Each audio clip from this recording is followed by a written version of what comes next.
Hi everyone, in this video tutorial I'm going to show you how to create a bass line in Ableton Live without having any music theory skills or being able to play an instrument.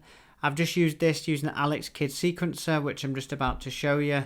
I created some basic drums first and then layered the sequencer on top. So here's how the bass line sounds.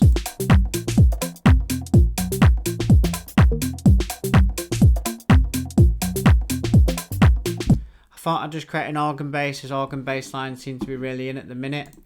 So I'd highly recommend buying Alex Kidd sequencers. You can buy this in a pack of 4 for £20, and this allows you to play melodies and bass lines. It's really cool and versatile. I've just dragged in a basic organ bass from Ableton Live and I've put it in mono because we don't want it in stereo, you'll just have loads of issues with the low end. So when this loads up, I've just dragged an instance from here. You'll see these 16 steps at the top. So this is the rhythm, and this is broken down in 1 bar of music to semiquavers in musical measures, or also known as quarter notes. So there's 16 of these within 1 bar of music. So you've got 1 beat here, here's your second beat, here's your third beat, and here's your fourth beat. So the best thing about this is if you press random, it'll just add some rhythm in for you. So if I press play. But the only problem here now is it's just on 1 pitch. So if you go to scale, I'm now going to change this to F, and I'm going to change this to minor pentatonic, and this puts this into a key signature.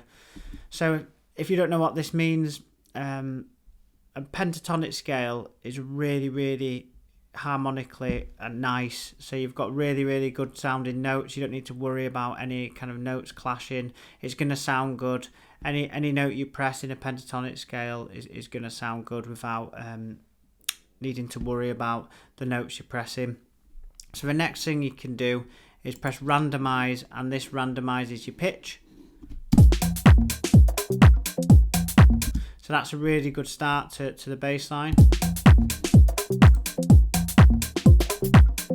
You can actually add in extra notes here as well, and you can actually bring this pitch down to change this if you want to.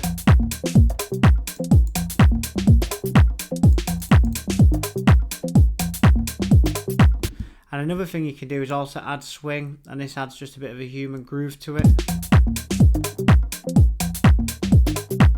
which sounds much better. So now I've got this bass line in here. I want to record this in, so I have the MIDI notes, as now it's just a bit repetitive. It's just going round. So if you create a MIDI track, the shortcut for this on Mac is Command Shift and T. If you're on Windows, it's Control Shift and T. Then if you press MIDI from, select the basic organ bass, and just go to the post effects. Just make sure you've got this on, and now the MIDI data is coming in. So if I press record on here,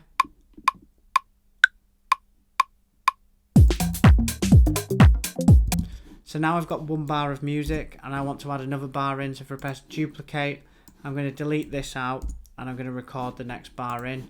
So if I come to this sequencer, I'm going to press random again. Quite like the sound of that, but I'm going to add a few more notes in here. And I'm going to record this in.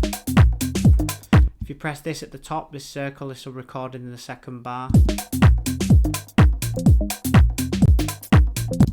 So now I've got this in, I'm going to delete that note out, so I don't want that one. Now I've got 2 bars of music, so let's drag this in here and have a listen. You just need to make sure you turn this off, or this will keep playing.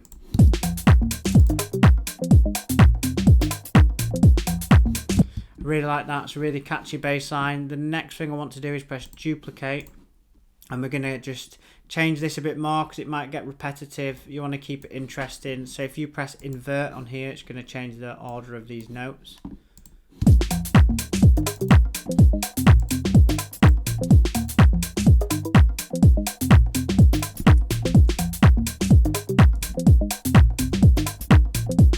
I'll just press shift and down on that one to bring this down.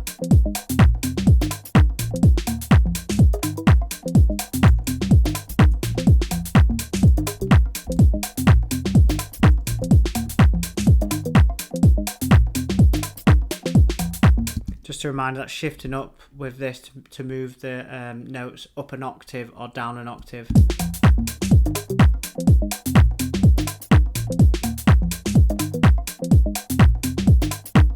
So just a really good start to a track with a bass line. I hope this trick helps you. I'd highly recommend buying this sequencer by Alex Kidd. See you soon, everyone.